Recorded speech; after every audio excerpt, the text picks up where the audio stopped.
Welcome.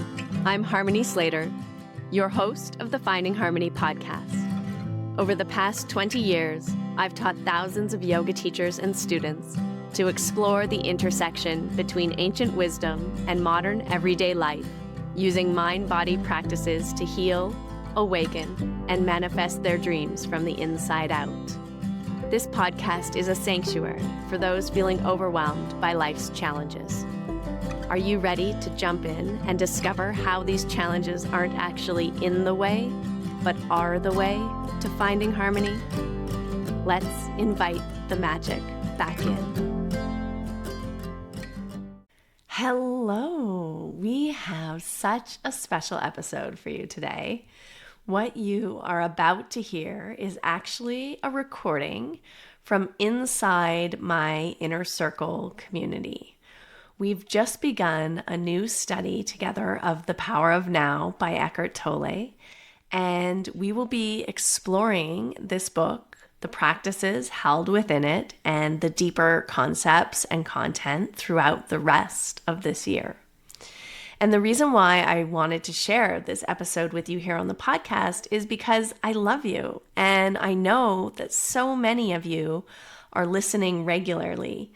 And you send me messages on Instagram, and you leave beautiful comments, and you rate and you review the show. And we are so grateful for your listening and for this deeper connection. And many of you are already inside the Finding Harmony community, where we offer bonus episodes like we did last week, which are more intimate discussions or revealings of behind the scenes or conversations that we're having with our guests. And you can head over to the Finding Harmony community and find those bonus episodes inside just for you. But if you're ready to go a little bit deeper and you want more personal guidance and interaction, then this is your opportunity, because my Inner Circle is open right now, but only until March 25th. And so listening to this podcast can be a doorway. It's starting to dip your toe into what it feels like to be held in a community where we're exploring some deeper concepts and teachings and experiences together. But what would it be like if you could be live with me while we're having these conversations, where you get to ask questions and reflect and add your own stories or reflections, or look at your practices and start to ask deeper questions about why this versus that, and begin to integrate on a deeper, higher level, which is really where the real transformation starts to happen. Not from just doing a repetitive practice again and again and again, but really starting to parse apart and look at, what is your motivation? What is the deeper why? What are these practices really pointing us to? And this is what we do, not just inside the Finding Harmony community. This is sort of our big home, but really when you commit to coming into my Inner Circle. And this is the space where you will find these conversations get taken a lot further, and we get to go deeper together and learn from one another. It's not just about me talking at you. It's about an invitation to enter into the dialogue, into the conversation, so that we can explore together, what does this really mean, and what are your reflections about the work that we're doing.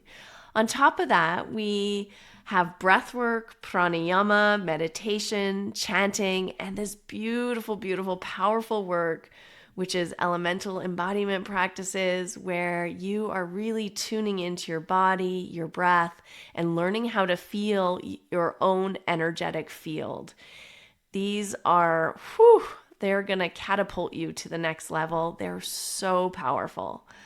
And on top of that, we explore yoga philosophy and spiritual teachings in a way that is deeply embodied, that is not just ideas for the mind or words being spoken, but they are conversations that will experientially shift how you live, how you breathe, how you're moving through the world, allowing you to integrate your practice into your life truly so they're woven together and you cannot tear them apart. You cannot separate them. They become one.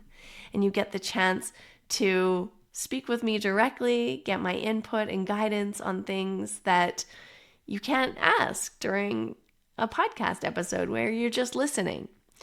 So, alongside the Power of Now, our live interactive classes, you also have access to my full course on the Bhagavad Gita, plus an entire library of practices designed to help you regulate your nervous system, deepen your awareness, and connect to your body, mind, breath, and energy.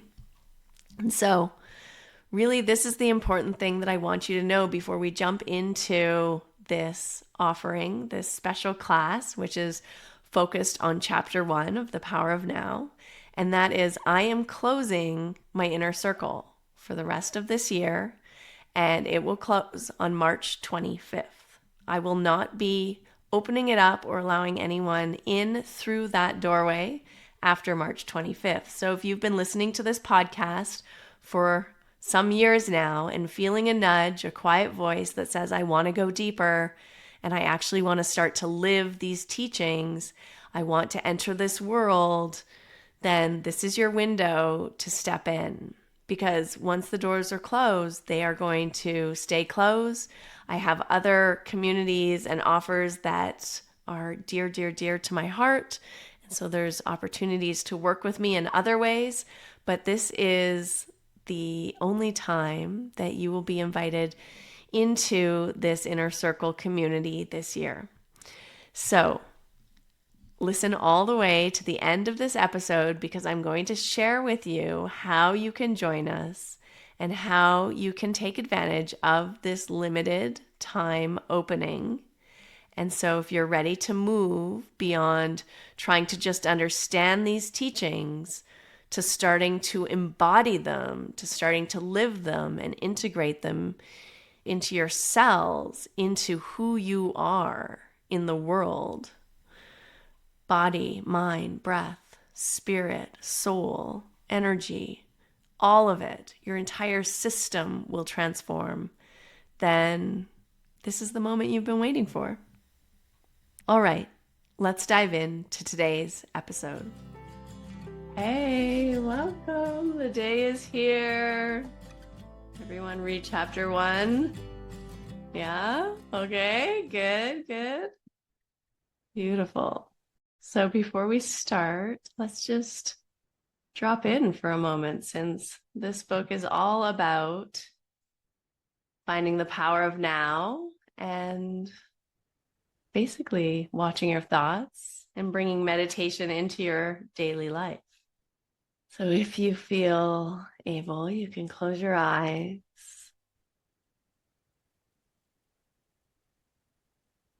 And just start to observe your breath.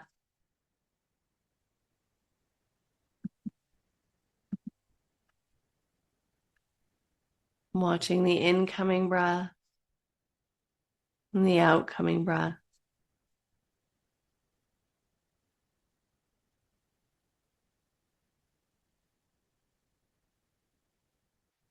And dropping your awareness into the heart, feeling the breath in the heart center, in the body itself.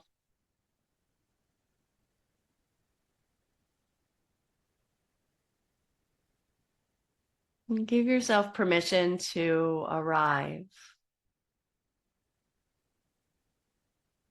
Feeling the weight of your whole body dropping into your sit bones, into your seat.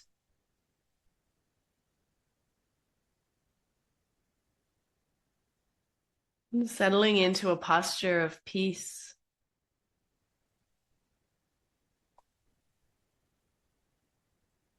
And dignity.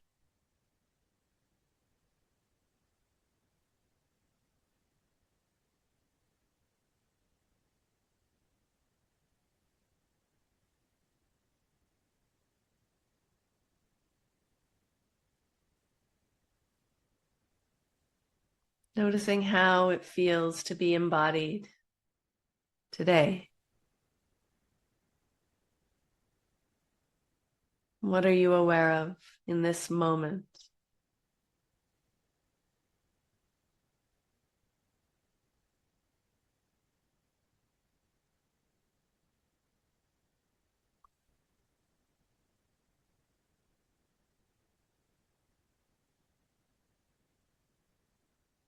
As you begin to come into stillness, into the silence of yourself,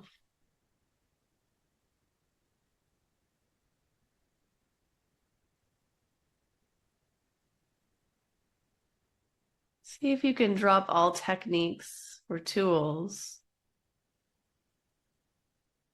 and allow yourself to do nothing.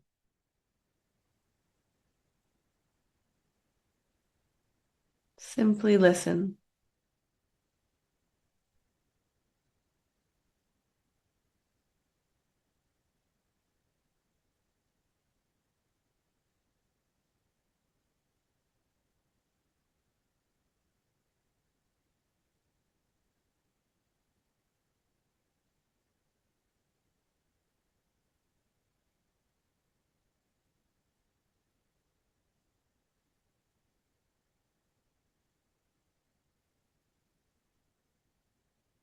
What is the next thought that arises?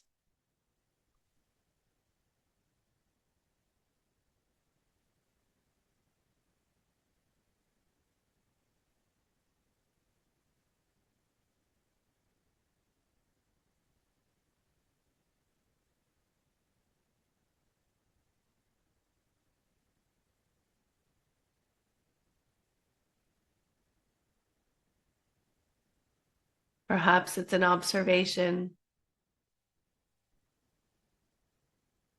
a dropping of tension or holding in the body, and you notice.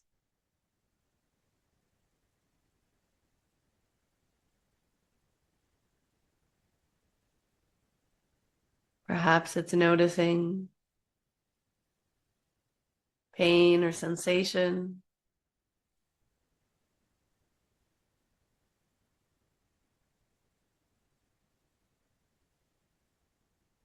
sound.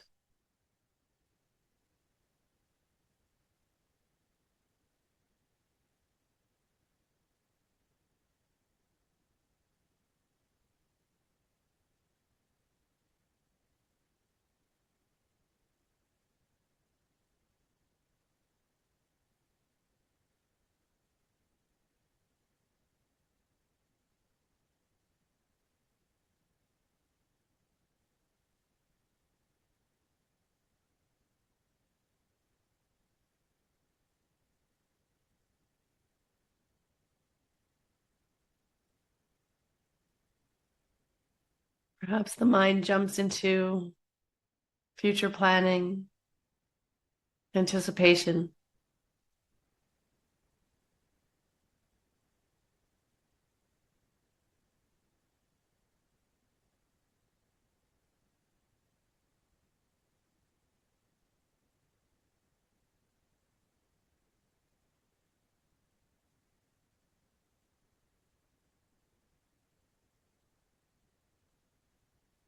Or slips back to memory,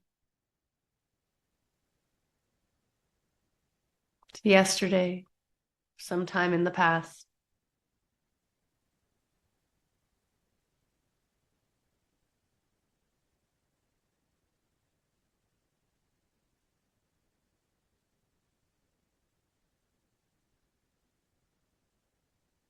When you catch it, simply observe and come back to the space, to the silent, present moment.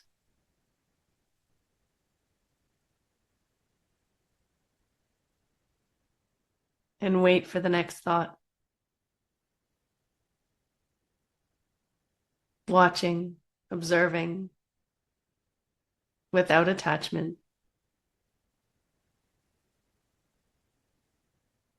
without trying to do anything, simply noticing.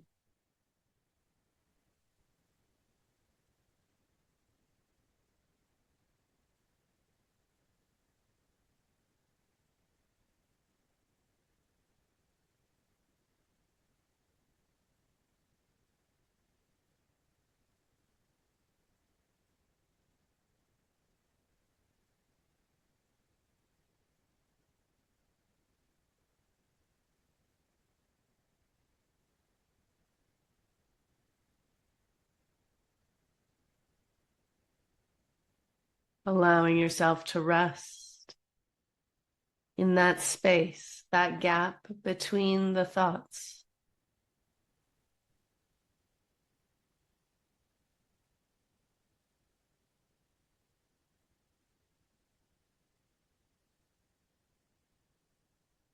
The small space, small gap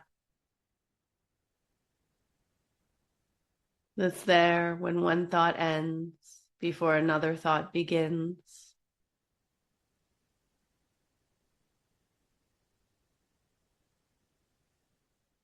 Allow yourself to linger in that emptiness, in that silence,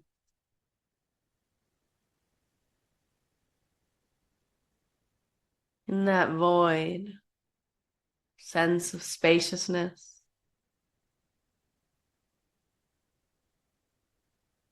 For as long as it's there, as long as it remains.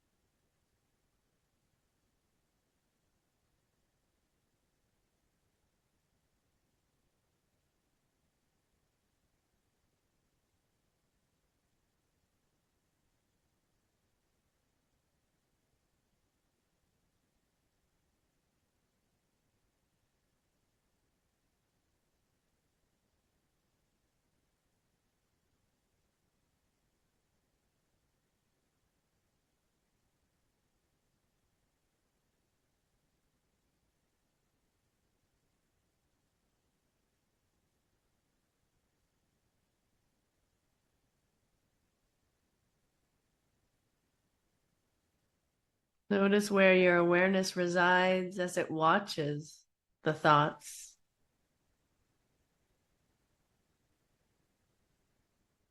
Who is it that notices the ending and the beginning of thoughts? Who sees the thoughts?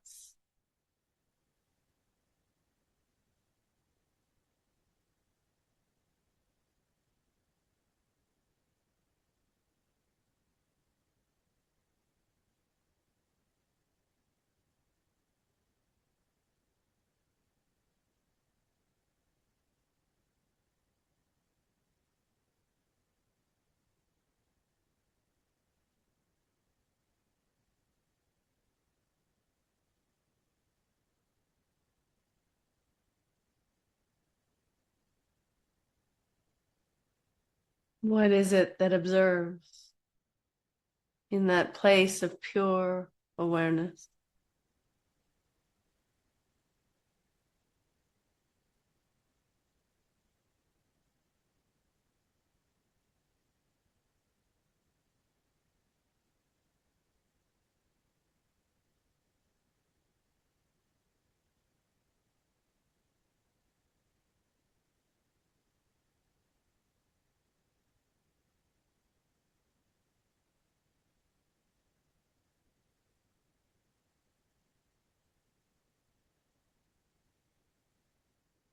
Resting in the space of pure awareness. Noticing sensation is just sensation without a label, without a name. Noticing thought and the sensation of the thought without judging, without clinging to it or pushing it away.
And taking a few more breaths here.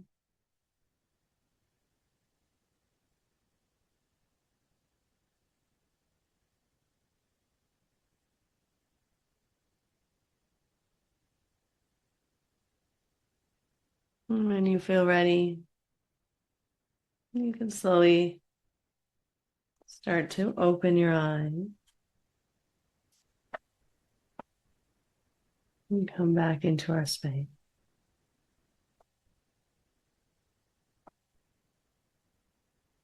Hey, welcome. So this book, The Power of Now by Eckhart Tolle, was first published in 1997. And it was self-published, actually. And then it was later picked up by the New World Library. And then Oprah Winfrey made Eckhart Tolle's work popular sometime in the early 2000s. And if you want to listen to the Eckhart Tolle podcast, you'll notice that it's actually Oprah who's kind of introducing each session. And so she really, I think, is a proud sponsor of his teachings and work. I'm not sure he would have been able to pull it together enough without her coordination, which is kind of funny. And as you may have noticed, it's actually a book that was taken and compiled from a lot of his talks. So looking at different questions that were asked, he was just giving live talks after his awakening experience. And you hopefully read that in the introduction, which was lovely, right? That he, sort of like Byron Katie, who had a very similar awakening experience arising of really like feeling like wanting to end your life and then having some sort of, I guess, moment of realization that they were not their body, they were not their thoughts, and seeing how it was really the thoughts that were creating the suffering. And so that is the theme of this first chapter, You Are Not Your Mind. And so part of why this book really matters is, I think, because it gives language to what we're talking about in yoga. This idea, yoga is chitta vritti nirodha.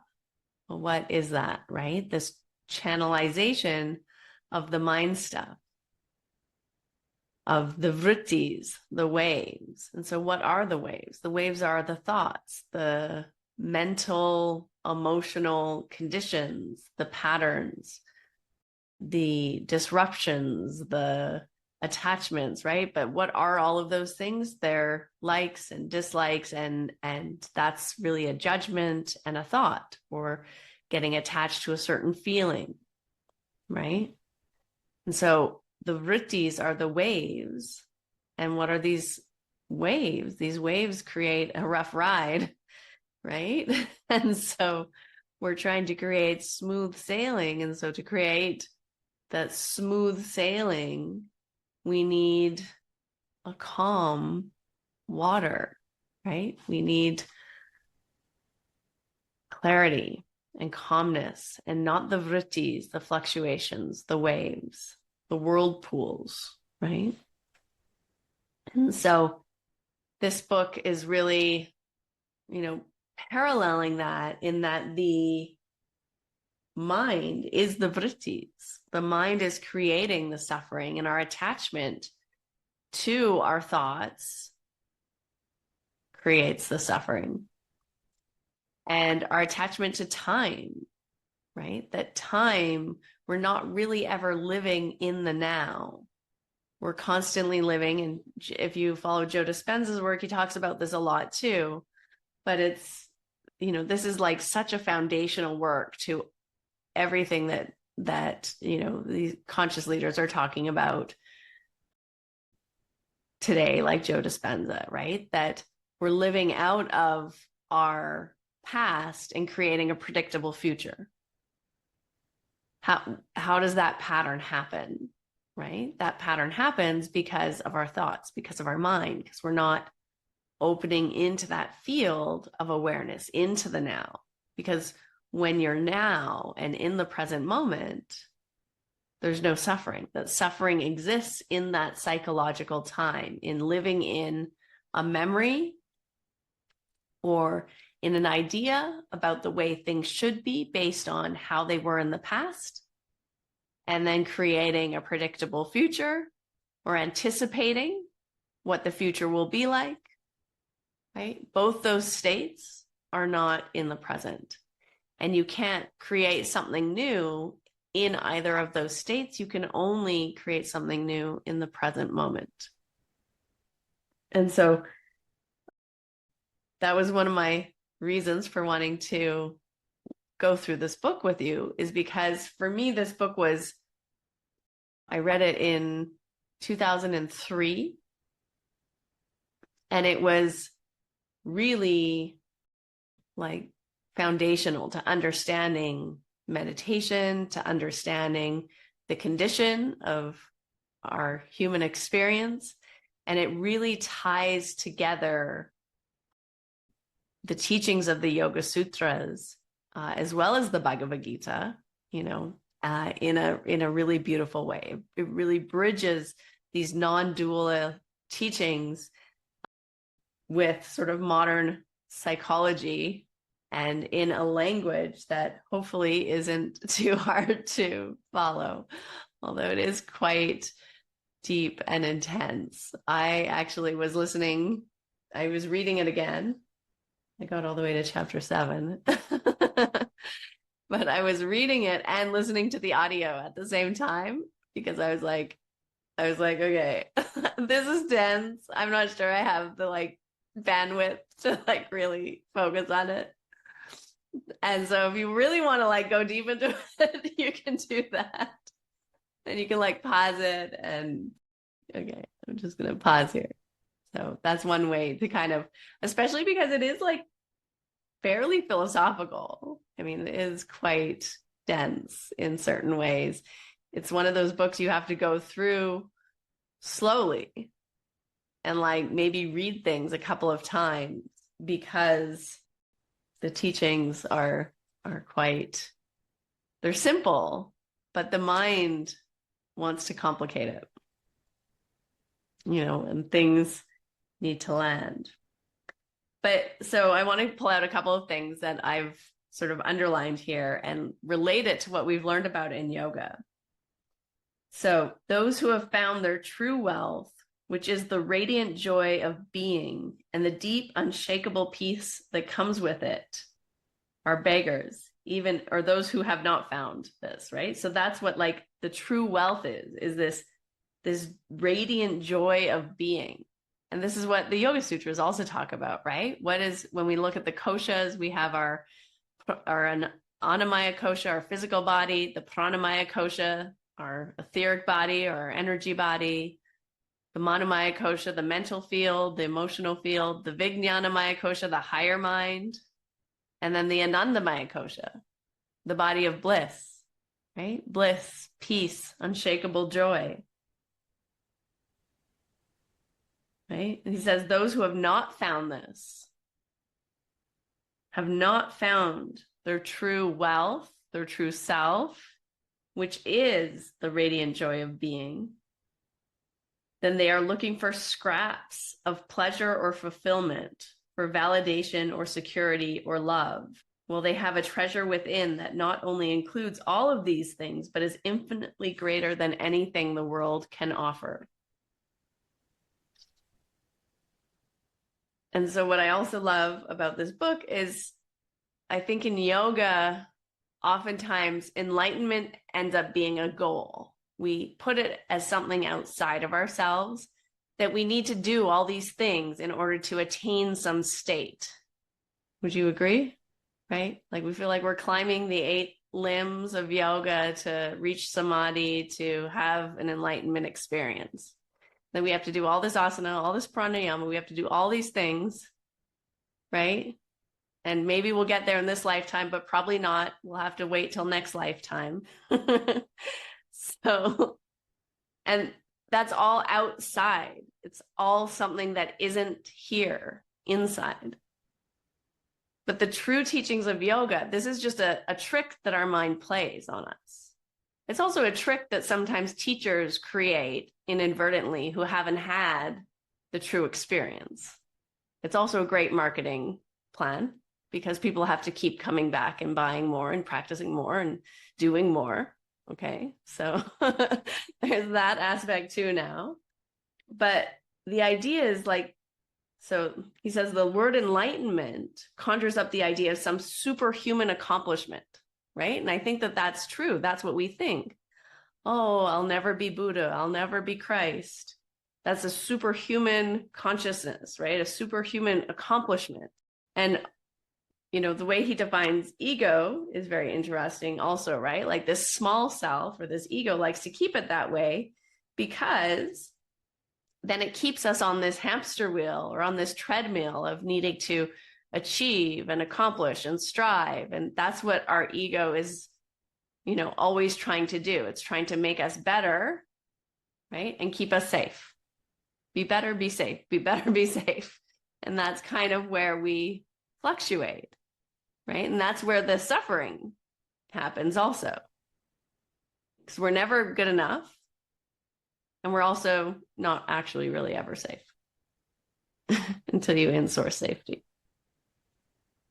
And so he says, but actually, this enlightenment is simply your natural state of felt oneness with being. It's not something outside of you, it's who you are. It is your natural state, your most natural state, without ego, without mind. It is essentially you.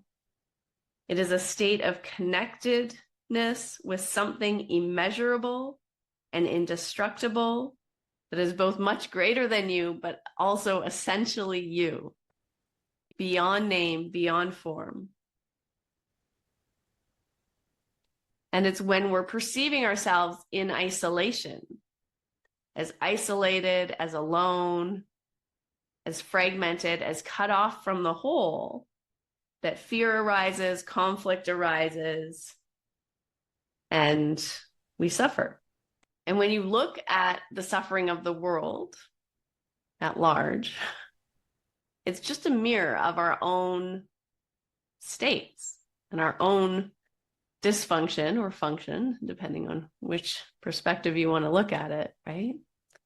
But when we feel cut off from the whole, which is, you know, indestructible, infinite, immeasurable, then we feel alone, separate. We start to fear. We feel not safe. We feel not connected, not provided for. We feel like I have to do it all myself, right? It brings up that pattern. We feel like if I don't work hard, nothing will happen. And then it also brings up, it creates that dualism, right? Me against the world. This is this is I, this is you, this is yours. Right? That dualism, that separation only exists when we feel separate. And I mean, it's a deep, deep, deep pattern, so it's going to show up all the time. But when we feel connected, when we feel unified, that starts to weaken, it starts to dissolve. You can even think of it in your most intimate relationships.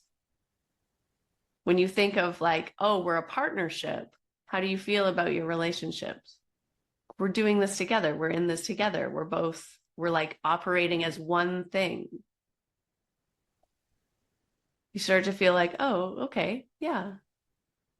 Things are okay. We're all doing our part. When you think of your relationship as you and another person, and now we're in a relationship as two separate people, there's friction. Because now I'm doing more, you're not doing enough, or you're doing too much and I'm feeling guilty, I'm not doing enough. And that's the same thing that happens in our world. If like globally, holistically, we're seeing ourselves as humanity, and not just humanity, but like as part of the earth, how does that change how we live?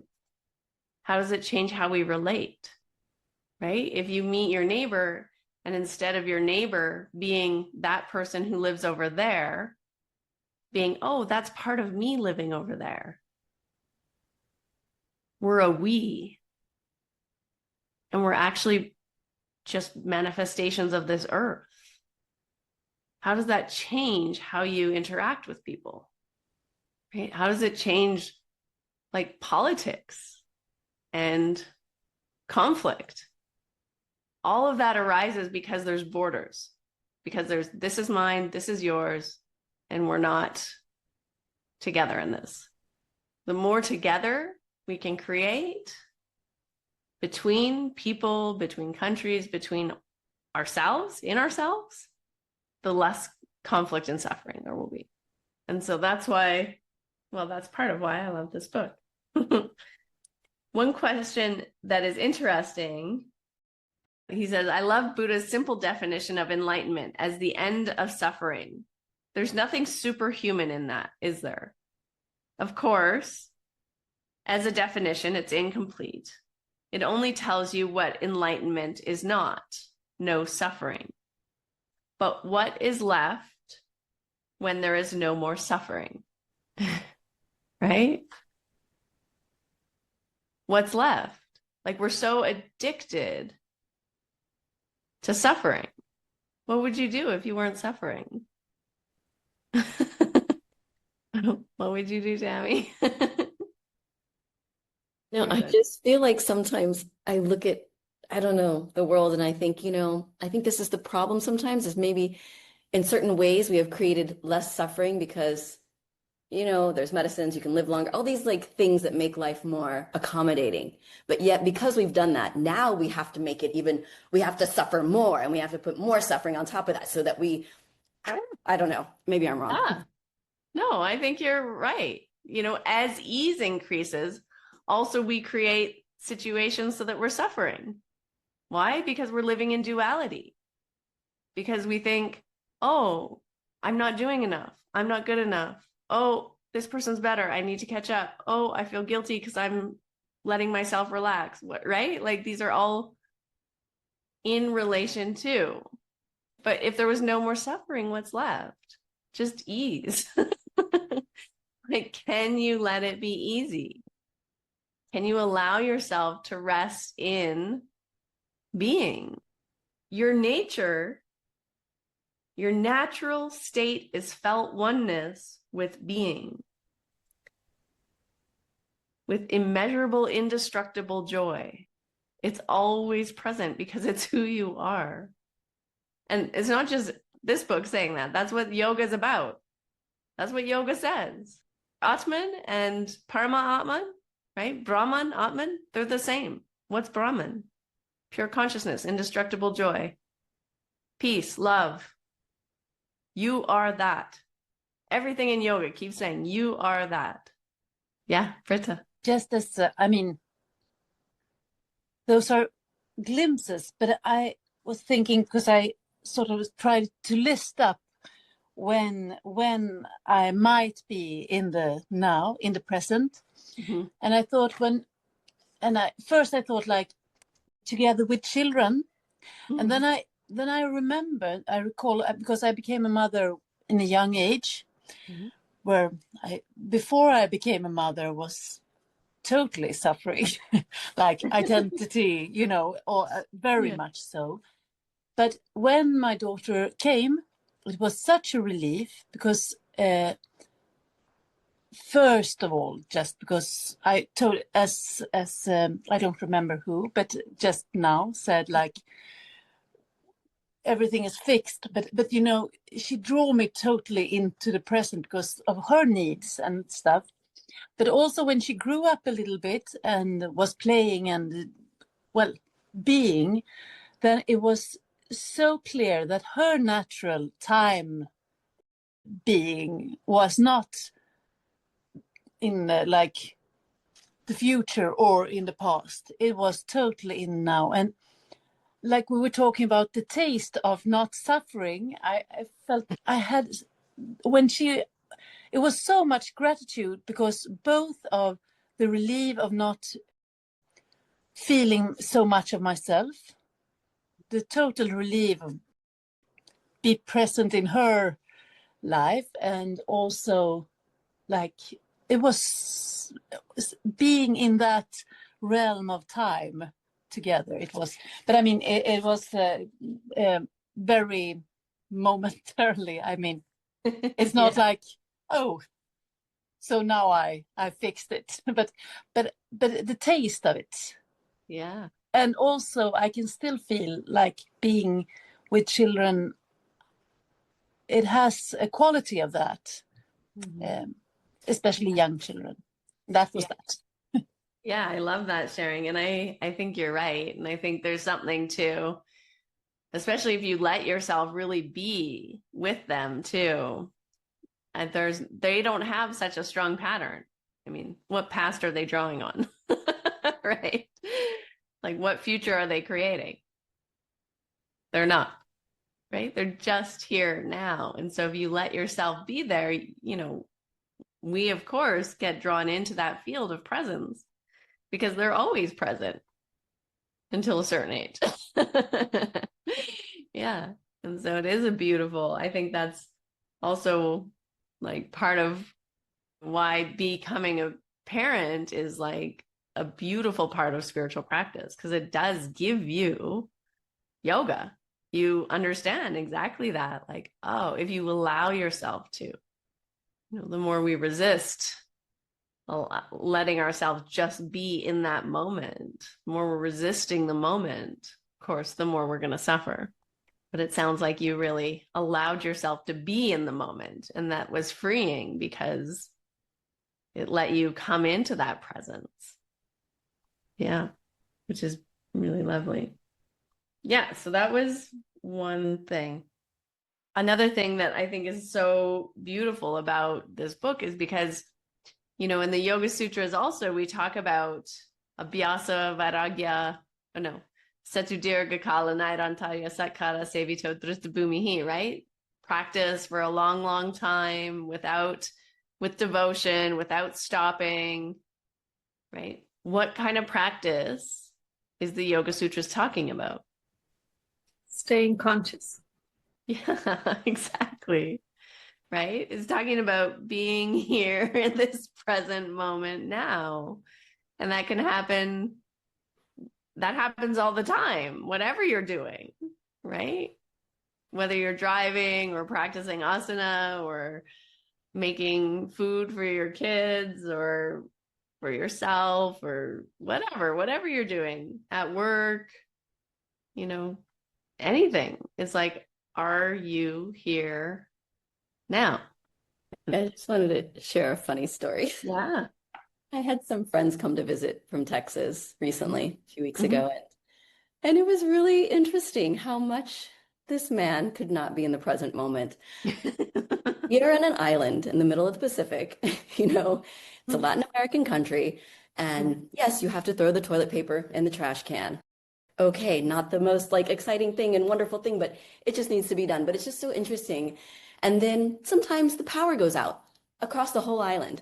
So he wanted a beer so badly and just went around and he's like, all the restaurants were closed because there was no power. I'm like, yeah. I don't know. What do you want me to do? Yeah. Just this is where you're at. And this is what it is. And you become so comfortable with living in a country where you have electricity all the time, where you have fresh water all the time, where you have, I don't know. Anyways, come and live somewhere else. It will be great for your ego. Yeah. Yeah. And it's also like when we put things outside of ourselves to create a state of wholeness, like I'll only be whole when I get the beer. Then I'll be satisfied. Then I'll be content. Then I'll be complete. Right? So of course, if wholeness is out there in something outside of yourself, of course you're going to suffer until you get it. rather than it's here inside, right? And how often do we do that? We do that with so many things. All day long, we're doing that. Oh, I'll feel complete when this day is over. Like right from waking up in the morning. Like, okay, next time I'm lying down, I'm going to feel so good. Yeah, right? Like we're always living into the future, putting our happiness or our sense of well-being at some future point. And our mind is constantly creating this sense of time and separation. I've been really practicing staying conscious this last couple of weeks.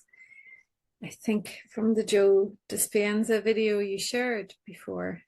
Yeah. And got me out of bed every morning. It was great on time. But I have a 13-year-old boy who's full of testosterone. Oh, So you can imagine that I'm right statements constantly. So when I'm staying conscious with him, I had written down about what Eckhart said on page 10. Thankfully, I have read this book before. I know, right? I only realized yesterday we were meeting today. I was like, oh shit. But page 10, it says, the inability to feel connectedness gives rise to the illusion of separation. But the last part of that paragraph, fear arises and conflict within and without becomes the norm, which is immediately what happens whenever you're engaging with your 13-year-old son. It's just, yeah. And then I just have to go, no, stop. What is he saying? Just focus on what is he saying. And it's just removed so much stress, so much. I've had so much more energy and so much more positivity throughout my day. And I apply it to the laundry as well. But yeah, it really does work. Yeah, it's so good. So good. I love that. And yes, I can relate. Never ending battle of I'm right, you're wrong. Okay. So some other things I think are really interesting is just like watching the thinker. So the whole practice, I mean, especially as he's talking about in this first chapter, he says the beginning of freedom is the realization that you are not the possessing entity, the thinker. Knowing this enables you to observe the entity. The moment you start watching the thinker, a higher level of consciousness becomes activated.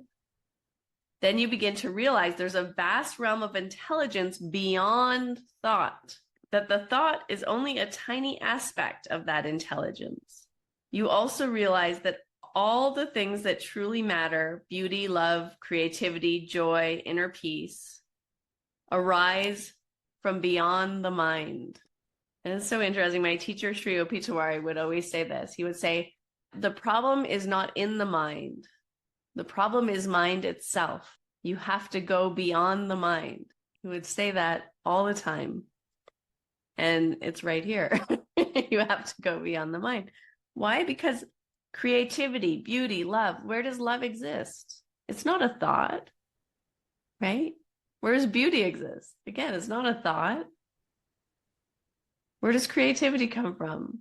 It's not a thought. I mean, it might get channeled into thoughts, but it arises outside of that field of the mind stuff. And so as we start to see the mind, start to see the thoughts, we can take that step into the seer, which is what the Yoga Sutra is also talking about, right? Tadadrastu swarupe avastanam. When the seer sits in its own true seat or its own true self, then it's unified. It's not identified with the vrittis, with the thinking. But every other time the seer isn't in its true seat or its true self, then it's identified with the thinking, with the vrittis.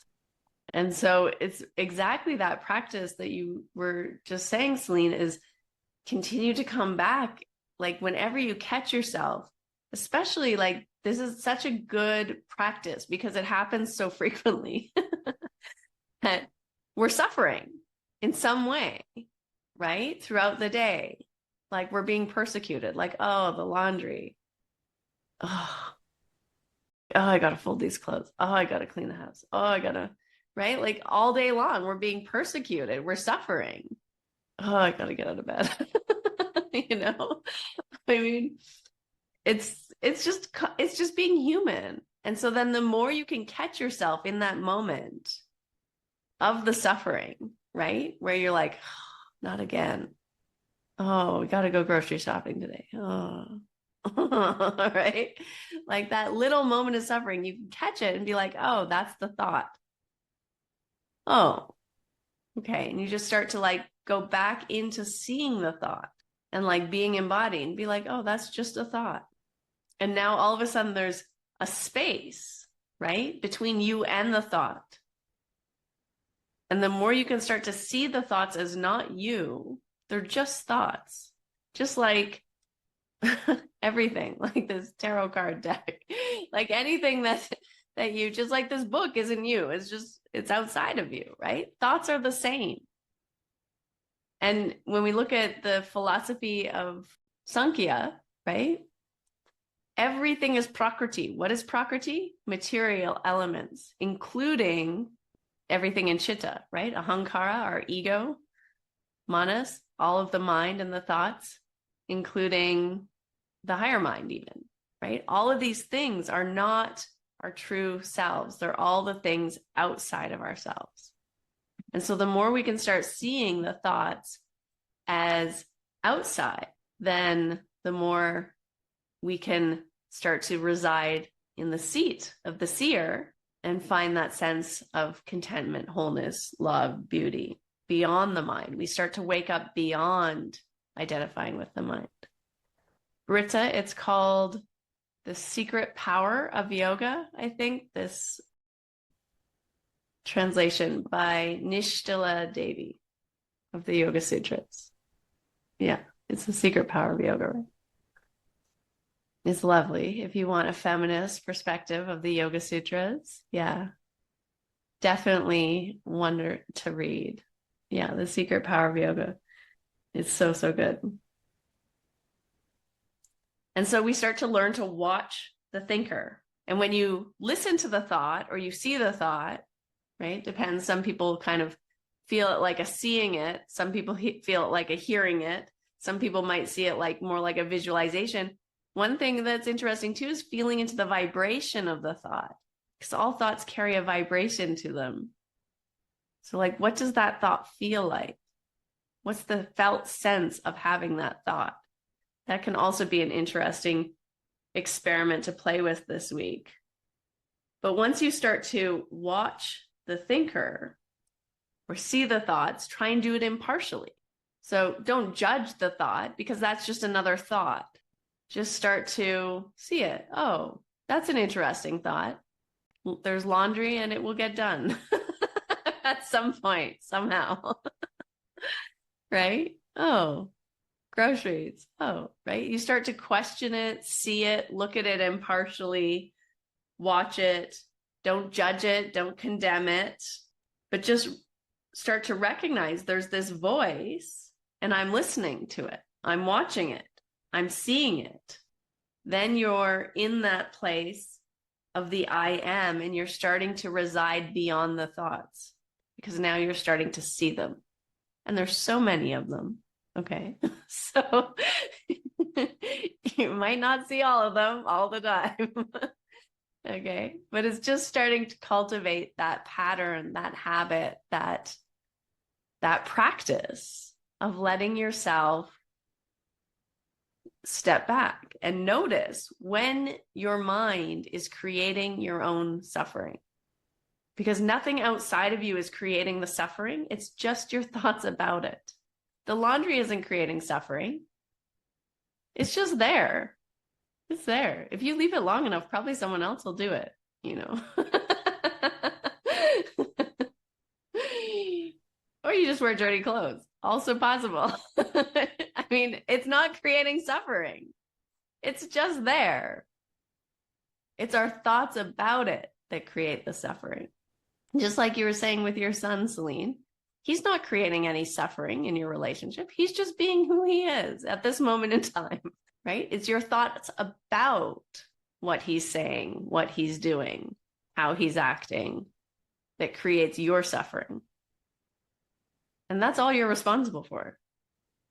So it's like, it's really powerful just to start to come back into that present moment, because only in the present moment can we have the realization. Only here in this moment, right now, because the moment keeps moving in a weird way. And also it's not moving at all, right? But only in the present moment, which is always right here, right now, can we awaken. Can we touch enlightenment? Can we touch freedom? The present moment is the key to your liberation. And when is the present moment? Now. Now. Now.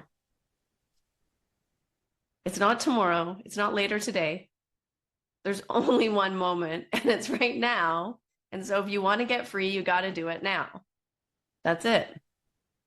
And once we start to like understand that, you start to realize there's nothing you need to do to create the conditions to awaken. You just have to start to become so present. It happens naturally. It happens automatically because it is your natural state. It's who you are. You don't create enlightenment. You don't make enlightenment. You don't work hard for enlightenment. You are already that. You know, there's one saying in yoga that yoga is about taking and removing all of the things that prevent us from seeing. Right? Avidya. What is avidya? Avidya is that deep confusion, that misperception, that misidentification, the ground of illusion, Maya. It's all saying the same thing. We're trapped in it. We're constantly misidentifying. What are we mostly misidentifying with? Our thoughts.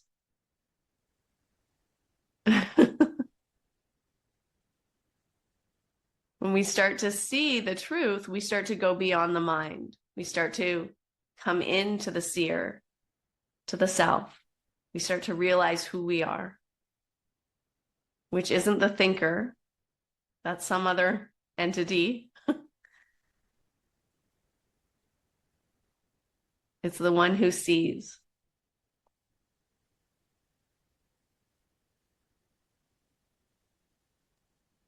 So hopefully that's good. Yes, Tamara. There was a part in there that I really Yeah. enjoyed, and I wanted you to kind of expound on it, if you could. Mm-hmm. It was the part that's about, I don't know what page it was because I was listening.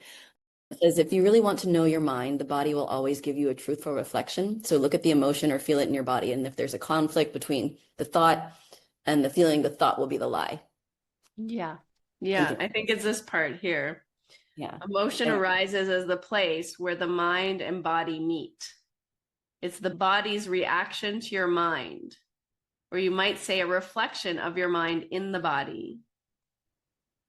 The more you are identified with your thinking, your likes, your dislikes, your judgments, and interpretations, which is to say less present you are as the watching consciousness, the stronger the emotional energy charge will be, whether you are aware of it or not. So the more you're identified with your thinking, the more of an emotional reaction you're going to have. Yeah. If you cannot feel your emotions, then if you are cut off from them, you will eventually experience them as on a purely physical level as a physical problem or symptom. A strong unconscious emotional pattern may manifest as an external event that appears to just happen to you.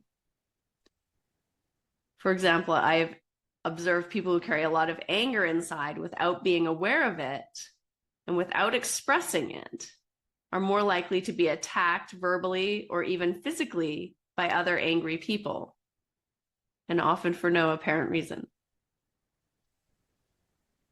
They have a strong emanation of anger that certain people pick up on subliminally that triggers their own suppressed or latent anger. So if you have difficulty feeling your emotions, start by focusing attention on the inner energy field of your body. Feel the body from within, which will help to put you in touch with your emotions.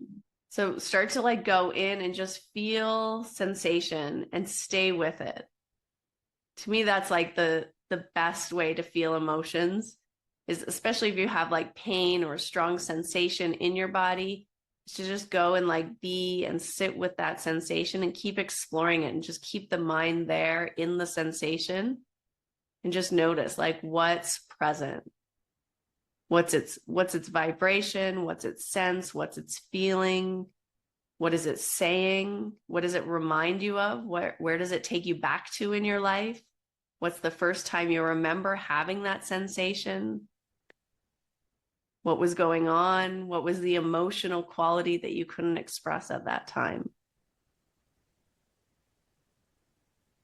So all of these emotions live in our body, show up as physical pain. But yeah, so follow the emotions, because the stronger the emotion, the stronger your attachment or identification to the thought. 2021. Yeah, that's page 2021. So when we're feeling like, yeah, let's pick something silly like the weather. Like, I don't want it to be -20 today. Right? The more I'm attached to it not being that, the more I'm going to have an emotional experience. I'm going to feel depressed or sad or angry. So that I'm very attached to things being different, to the thought that they should be different. Right? The more I'm accepting of the present moment, which is that it's -20, I'm just like, okay, it's -20. I'm accepting reality as it is and not having thoughts or judgments about it, the more at peace I am.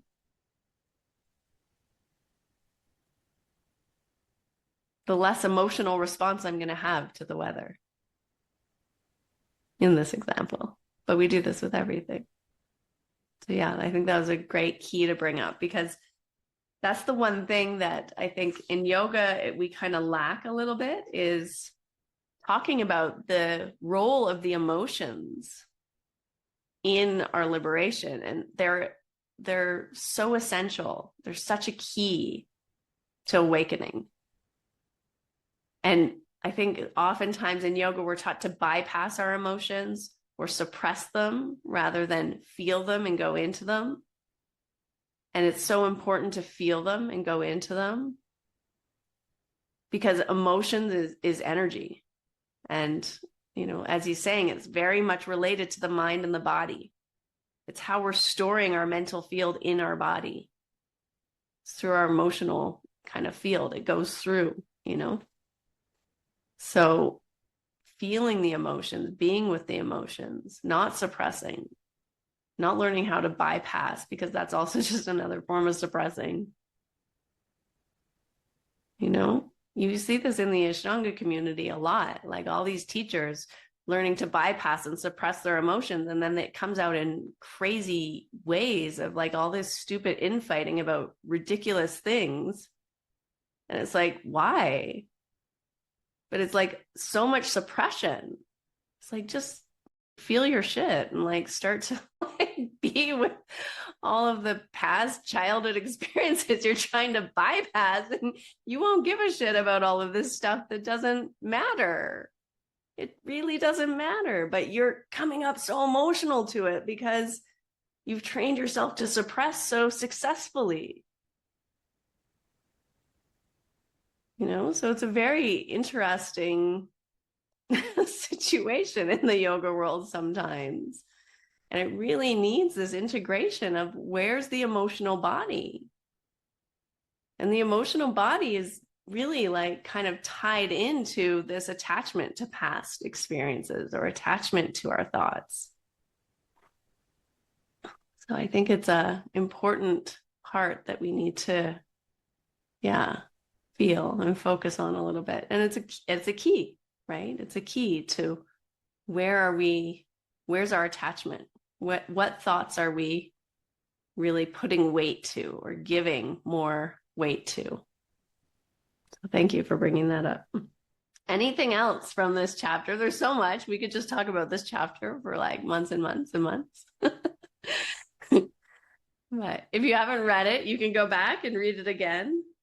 I wrote many, many things. There's something else about emotions that I think is nice. He says, basically, all emotions are modifications of one primordial, undifferentiated emotion that has its origin in the loss of awareness of who you are beyond name and form. So all emotions are just modifications of the loss of awareness of who you are, right? The sense of separation from the truth of self or from who you truly are.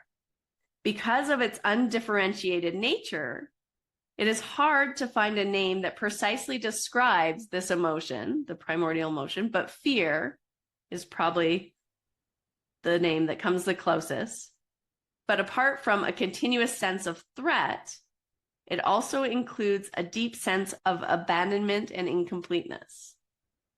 And when you really go to the core of where people are sort of storing these emotional patterns, right? There's three things that every human seeks. A sense of safety, which is that what he's saying, that when we're separate from ourself, right? Separate from awareness, from the seer, from who we truly are, we feel constantly under threat. So needing safety, right? So we're always looking to defend ourselves, to create safety. Also, a sense of belonging, right? Which is really wanting this completeness, to feel whole and complete and integrated. And then the other one is safety, belonging, and enoughness, I guess would be the thing. Yeah, like not alone. I guess not alone is like belonging to, but enoughness maybe is more like incomplete. You know, feeling incomplete, but feeling enoughness, feeling like a sense of self-worth, self-love, wholeness, worthiness, abandonment. It could also tie into belonging. And all of these things, this fear, sense of not enoughness, or the sense of unlovability or abandonment are all just like kind of the three root baskets of pain that all come from this primordial, undifferentiated emotion that's hard to put a name to, that is feeling separate from who we truly are. And then he says, in fact, the harder the mind struggles to get rid of the pain, the greater the pain. The mind can never find a solution, nor can it afford to allow you to find the solution, because it is itself an intrinsic part of the problem. Mind itself is the problem. But when we create that gap between the thoughts, that's when we have those moments of deep peace, of love, of joy. And here's one more thing about emotions that I think is really important. So you need to become fully conscious of your emotions and be able to feel them before you can feel that which lies beyond them. Emotion literally means disturbance. The word comes from the Latin emovere, meaning to disturb. Love, joy, peace are deep states of being, or rather three aspects of this state of interconnectedness with being. As such, they have no opposite. This is because they arise from beyond the mind. Emotions, on the other hand, being part of the dualistic mind, are subject to the laws of opposites, which means you cannot have good without bad. So you're constantly stuck in that cycle of alternating between pleasure and pain, right? Happy, sad, like, dislike, good, bad, right, wrong. But there's something beautiful there in that we have to actually start to feel the emotions before you can move through them, before you can go beyond them. So your homework for this month, I'm going to give you homework, is to watch your thoughts. So just like pause every now and then and watch, what is my mind doing now? And you can take note. Even if you want to really track it, you could write it down.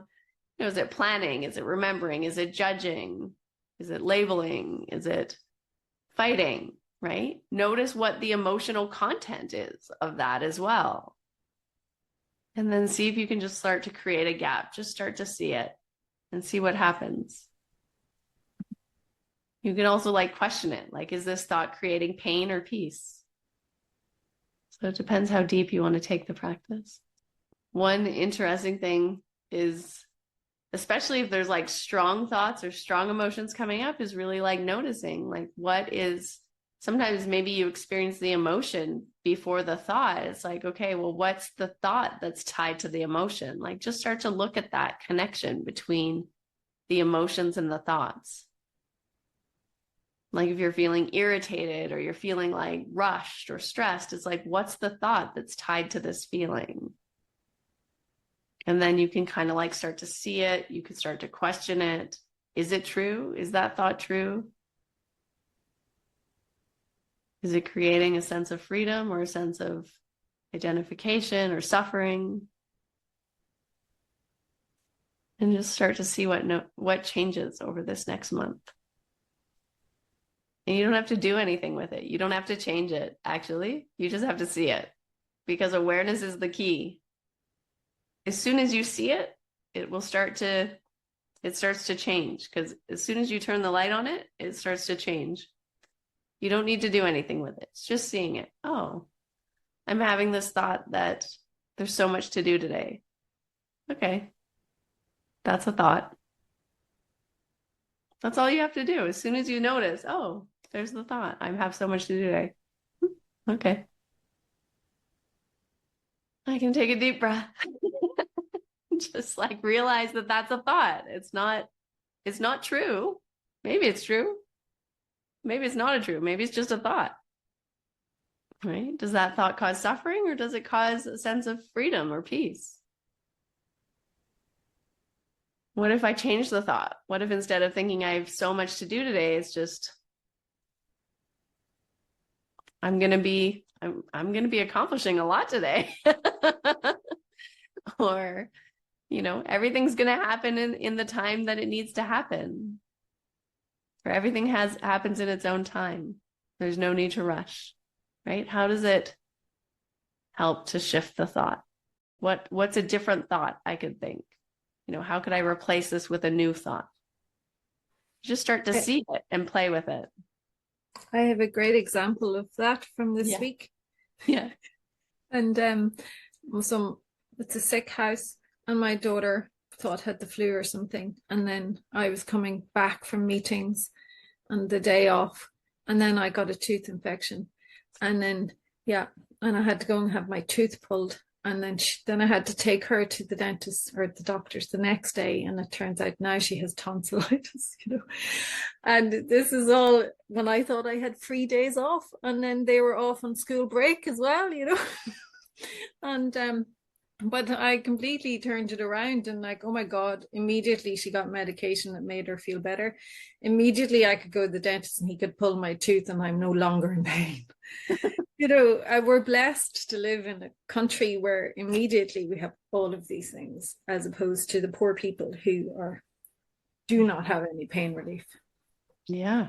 Or access to it. So it was just changing the whole thought processes.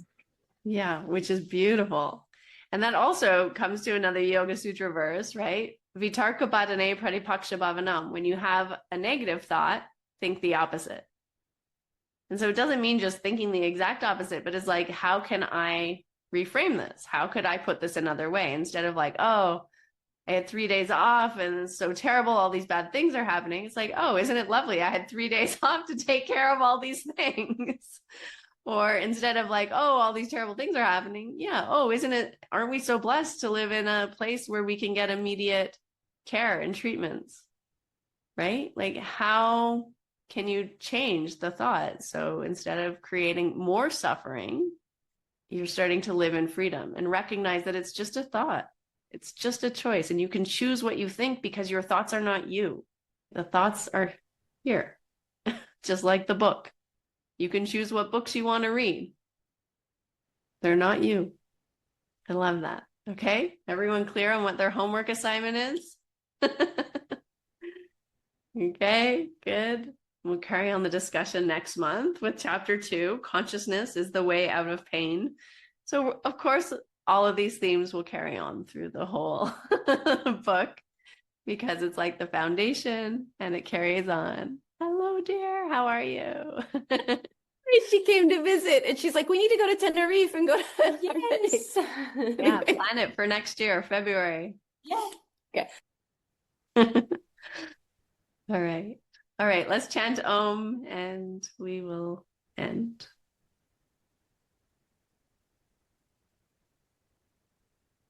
Om.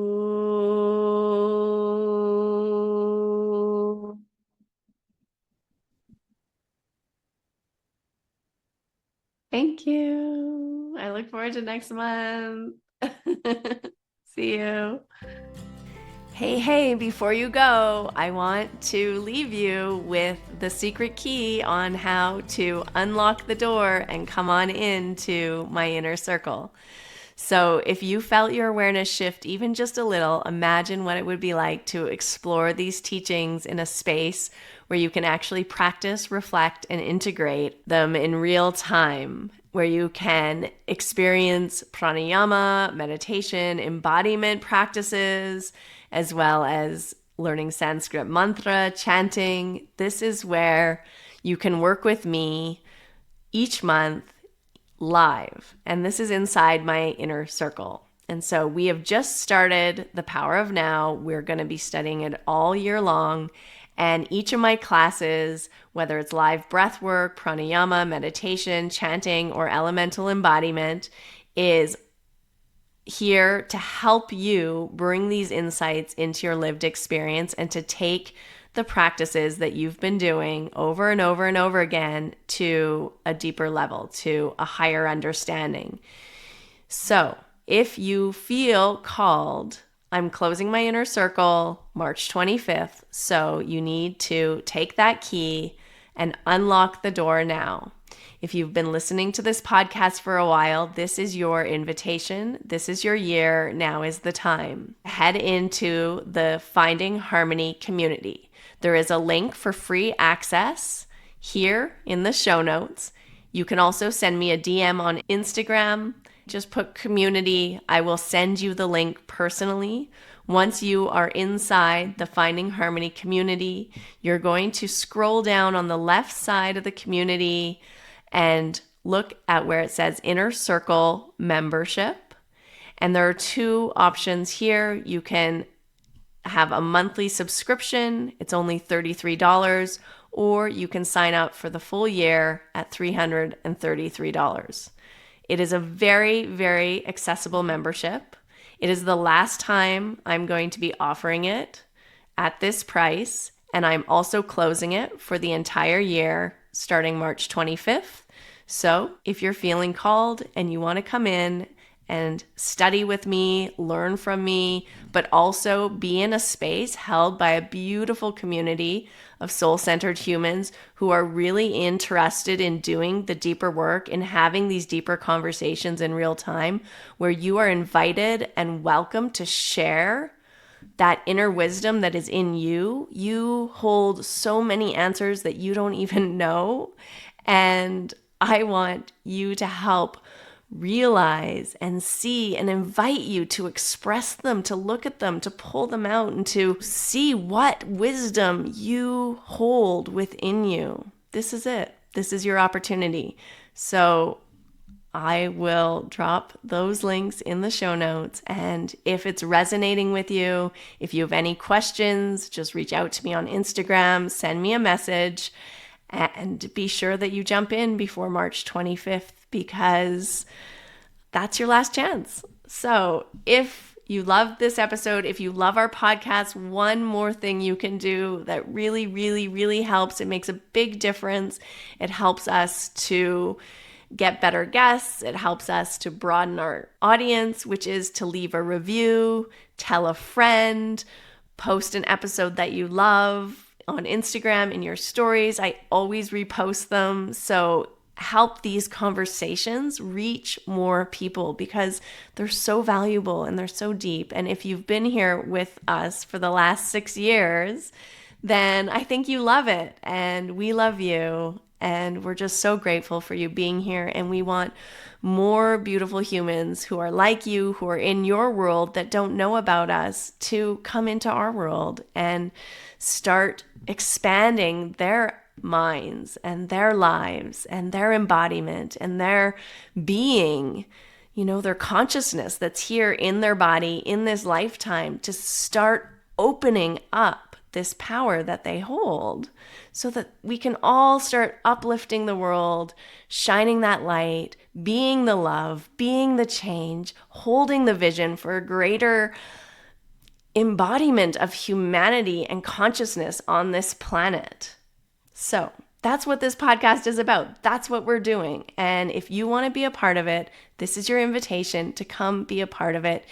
It can be in a small way, sharing these episodes with others, telling people about the podcast, sharing it on social media, leaving a comment, leaving a review, rating and reviewing, giving us top reviews. We love you. We love that. Or coming into my inner circle, entering the Finding Harmony community, and working with me in real time with a beautiful, very intimate, loving, welcoming group of humans.